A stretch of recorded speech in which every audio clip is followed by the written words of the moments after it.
Hey guys, Dylan from the Geek Duo here, and today I'll be bringing you my reaction to RWBY Fairy Tales Episode 4, titled The Indecisive King. A kingly gift turns out to be more than it seems.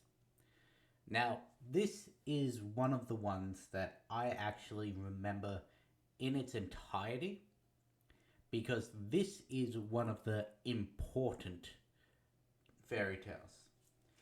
As I said, there are a couple in here that are actually lore important, and this is one of them.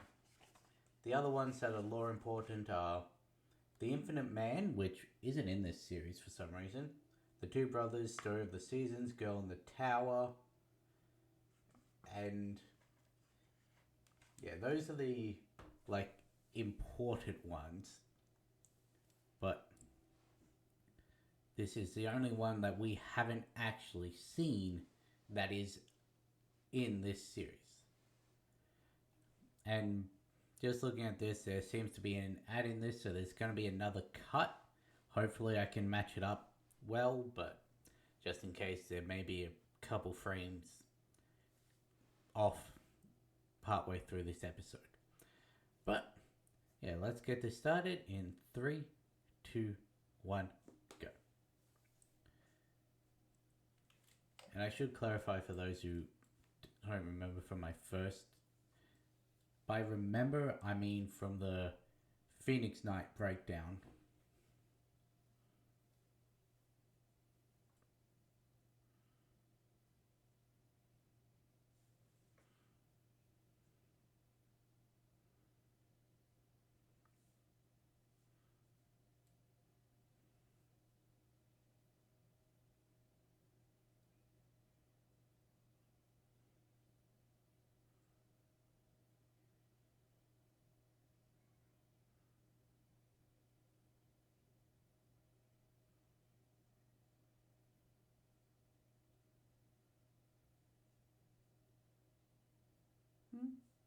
That is a fair.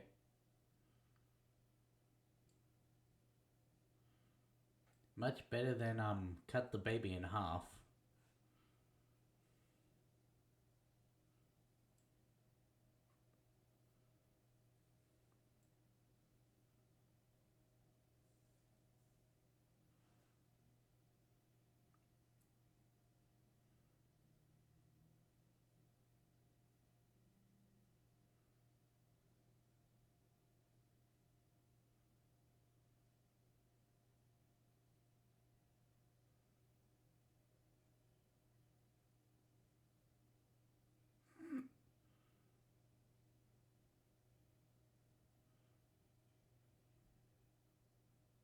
Hmm.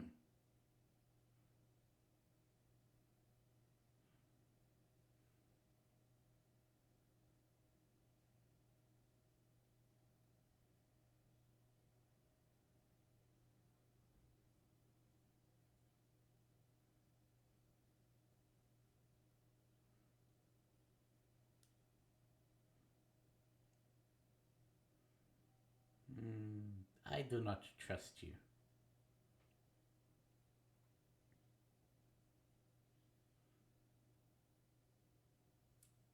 Yep, no, that sounds entirely cursed.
Hmm.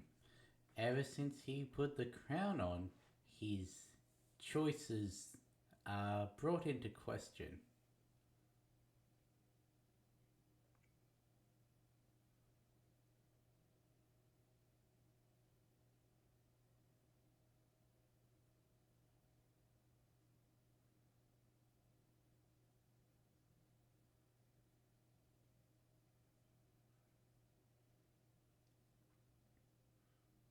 Hmm. The first time he ever questioned his own decision.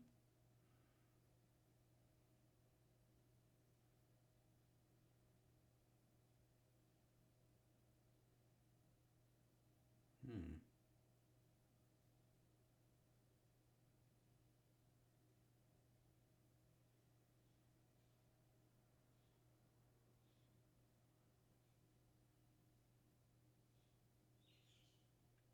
Doesn't sound like it's going too well.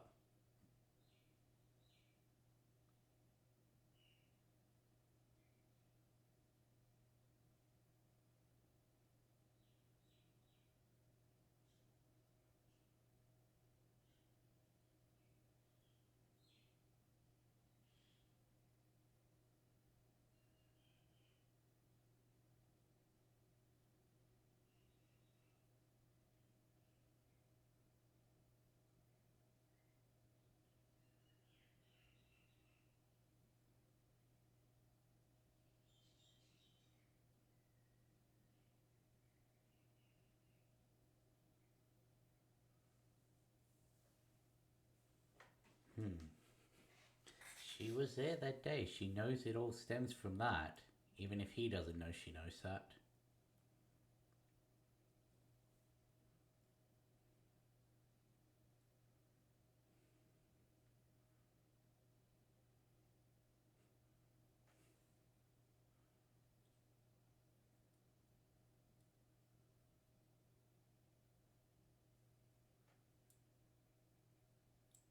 Hmm.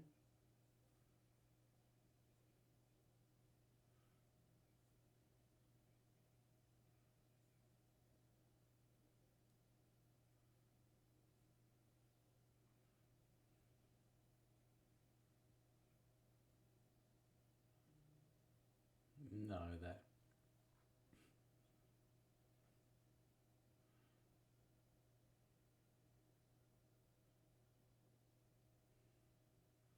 Hmm. And that is why he started questioning his own decisions.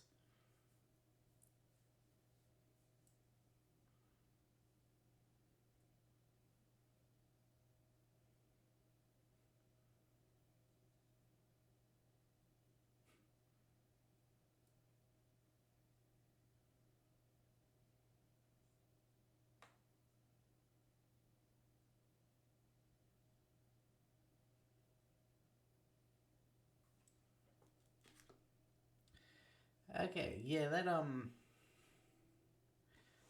that's pretty much how I remember, but I think it's missing a couple things. Like, if I'm remembering correctly, this is before I've read it, we don't actually see what she sees from the crown. It's sort of implied but left ambiguous.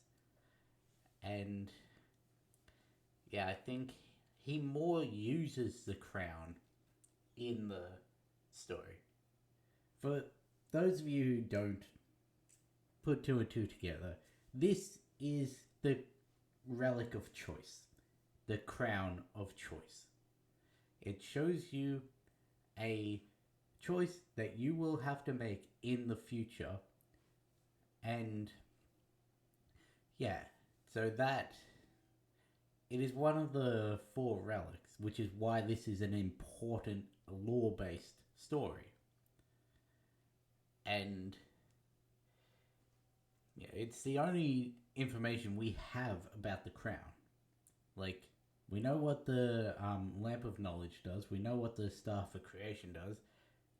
It's fairly clear what the Sword of Destruction does, but the Crown of Choice was always questionable until this story. So I'm going to pause now, read the original, and see how it compares. Okay, As usual, it starts very much the same way the episode did, talking about how once upon a time there was a wise king who every morning would open his gates to his kingdom and hold an open court, allowing people to come in and ask questions, make formal complaints, petition for help, and the only requirement is that if he made a decision for you, you had to heed it.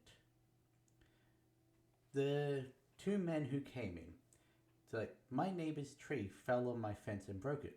Half of the tree is still lying on my property. Who should pay to remove it and to fix the fence? The king said, that's an easy one. The half of the tree that lies on your property now belongs to you. You'll cut the tree together and both of you use the wood to build your fence and sell the remaining wood to split the profit. Pretty much the same decision he made in this. And it's like, that sounds fair. But the king is a little bit different. And so use your portion of the sales to purchase a new tree to plant on your neighbor, to plant it with your neighbor in place of the one they lost. Basically, there's no talk about a storm or anything. It's just, you lost a fence, they lost a tree.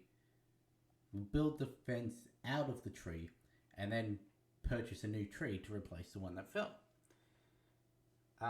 One day a sad woman in tattered clothes approached. It's like, your grace, the Grimm destroyed my village, they killed my family, I have nothing left from my life, what should I do? The king apologizes for her loss and says, you must keep living. And the widow had no choice but to listen to his advice. But the king was not only wise, he was generous. He offered her to stay in the castle for as long as she needed to grieve, and to come back to him when she's ready to ask the question again. As in, now that I've kept living, what do I do now? The attendant led her to the quarters, gave her new clothes and food and everything, and for weeks she did nothing but sleep, eat, and cry. But eventually, she took an interest in what the king was doing in the court, and for 6 months afterwards, she would sit in on the court and listen to the king give his decrees and everything.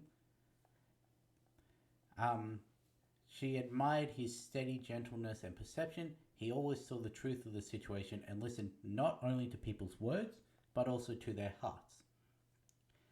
And for his advice, his subjects would often bring him gifts and offerings, whether it be livestock or precious jewels and gold. And the king, ever humble, would first say, why don't you give that to people who actually need it? I am a king, I don't need this. But if they persisted, he was also gracious and polite. It didn't hurt to accept the gifts and then donate them himself anyway, so. And then one day, a man with wild eyes appeared with a burlap sack that held a gift for the king. He's like, please take this, my grace. Thank you, but I already have a crown. Not like this one. Believe me, you will be doing me a favor by taking it. It does me no good. And as the wisest king in the land, you are the only one suited to wear this. And he's like, allow me to come closer and explain what this crown is. So the subject walks up to the king, whispers in his ear, and the king seems interested in what the crown does. He's like, how do you have this? It doesn't matter. Do you want it? It's like, sure, I'll take it. He puts it on his head and he closes his eyes. A moment later, he rips it off his head and orders the guards to seize that man. But he'd already disappeared. So he says to find them and then collapses back in his throne and turns the crown over and over in his hand. He then places the crown back on his head and stares off into the distance. The attendant's like, sir, you're not done with your court. You've still got people seeking an audience. But the king doesn't respond. He just sits there, expressionless, staring off into the middle distance. So eventually the attendant just closes court for the day. The next day, the king shows up late, which never happens, and he's very clearly not slept a wink. And when a man comes up and is like, Your Grace, my daughter wants to marry her childhood best friend, but he's the son of bakers. I had hoped she would marry higher than her station. And the king's like, Are the boy's parents good bakers? I think so. Well, then your daughter will be happy and have access to free bread. What is there to worry about? And he's like, I hadn't thought of that. Thank you, Your Grace. And then as he goes to walk out, the king's like, Wait, no, a family requires more than bread. You should follow your instincts and wait for a better match for your daughter. And everyone was surprised at this because the king never double guessed his own advice. And he's like, all right, if you're sure. Of course I'm sure, I'm the king. And so the widow, who is still listening in on the court proceedings and everything, she goes to the attendant and is like, what was that? He's never changed his mind before. And the attendant just says, or give him bad advice. So you agree that was bad advice? It is not my place to question the king. But, yeah. And so the king continued to second guess himself, his advice increasingly erratic, until he jumps up and rushes out of the chamber without even dismissing the court. The next day, same thing, same double guessing everything, same ending without dismissing, and there's a noticeable crease on the king's head from the new crown. And it goes on like this until one day the court just doesn't get open. So she asks the attendant what's going on. He's like, the king's no longer accepting audiences. And it's like, soon there's a notice saying that the king is looking for all of the wisest philosophers in the land to consult with him. And whoever can help him on his dilemma will have whatever their heart desires. And so all people from all across the land come to meet him. And the only caveat is, if you breathe a word of what the king's dilemma is, you will be executed. And it's like, so the widow goes to the attendant. She's like, this doesn't seem like our king. What happened? Well, people change. This only started when the crown came. Where is it? It's like, it's locked in a room under the castle.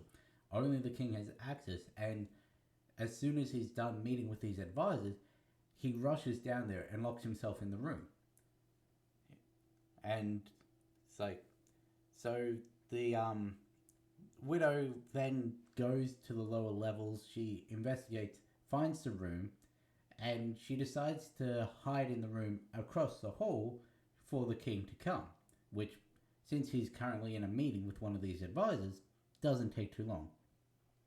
He goes in, locks himself in the room, sits down on this shabby wooden chair that she says, that's no seat fit for a king, and then places the crown on his head and bows his head. Where's the line? His head is bowed, as though the crown had grown too heavy for him to lift. He murmurs to himself, then suddenly pulls the crown from his head and throws it across the room, before going over and picking it up again. The widow, having seen enough, knocks on the door, and the king opens it, demanding to know who she is, why she's there, and tries to call the guards. She's like, you helped me half a year ago, and you've saved my life, so now it's time for me to help you. It's like, you don't seem like you are one of the wise people. It's like, tell me what's troubling you. Whatever it is, it's too much for one person to bear, and we need our king back. He considers, he's like, the crown's shown me a vision of a crossroads in my future. I will have an important decision to make one day, and from what I can tell, an impossible one. I can't see my way to a favorable outcome. This has never happened to me before. She's like, not all outcomes are favorable So I won't accept that. The Crown's given me time to figure this out. It has to be a solution. So the Crown's burdened you with a problem that you're not ready to handle. In fact, you may never be ready to handle it. In the meantime, it's paralyzed you to make any decision. Even if you come up with an answer, you will have more time to wonder if it's actually the right one, which will paralyze you further. And it's like, the king, it's like, if you can't make a simple decision now, whether a girl should marry a baker, or if two men should split a pig that they both claim ownership to, this actually is a reference to the splitting the baby tale from the Bible. I made a joke. I didn't realize that was actually in the story, by the way. It's like, if you can't make these simple decisions, how will you respond the moment the actual decision time comes? If it ever comes. So, what should I do? You must keep living. That's pretty good advice. I know. A wise king gave it to me. But you also gave me more than advice. You gave me a life and hope for a future and a reason to keep living. She holds her hand out for the crown. She's like, may I try? She's like, he's like, you don't want to do that. She's like, you'll forgive me if just this once I ignore your advice. And she places the crown on the head. The widow saw a future moment, a decision posed by the man before her. One he seemed different than he did now, happier, and he looked at her differently than he did now too. He asked her a question, and she didn't need any time to consider the answer. She says out loud, yes. Yes what? Let's wait and discover this question together. I imagine my vision is rather different than yours. She's like, if you want my honest advice, take this crown, lock it down here, and throw away the key. Try to push it out of your mind. Live your life and trust in yourself to make the right decision when the moment comes, with all the information you have at hand at the time. Or allow yourself to make the wrong decision, comforted in the knowledge that you tried your best. In either case, the future is yours for the making. Allow myself to make a mistake, just as you allowed me to go on living, even when my life had changed forever. So, the description of the crown in this is very different from the crown that we see in the story. I'm not really touching on Ozpin's notes because it's just addressing the fact that this is one of many fairy tales that deal with magical items or characters and how they can be both a blessing and a curse. And sometimes the biggest curse is too much knowledge, because it's described very differently from how it's shown. It's described as a silver crown. It's got red gems on it, sort of like he's a original crown. Like, visually the image in the book is similar to the one that we see, like in design, but it's described as silver. It's got red gems, and yeah, this was very clearly remade to be more in line with the relics. So yeah, like I said, it's very different. Also, I should note that the title of the actual story is The Indecisive King, aka The King, the Crown, and the Widow. Very clearly a Wizard of Oz reference there, which we don't have too many in RWBY, but yeah, like generally the story beats are the same, but there are a few important parts that were taken out for the runtime of this episode, like the whole locking it down in the basement, all the other days where he makes wrong decisions and everything. They sort of switched around the events at the end of this episode. But this is important for the lore of the story because, as I said, it's very clearly the crown of choice. But anyway,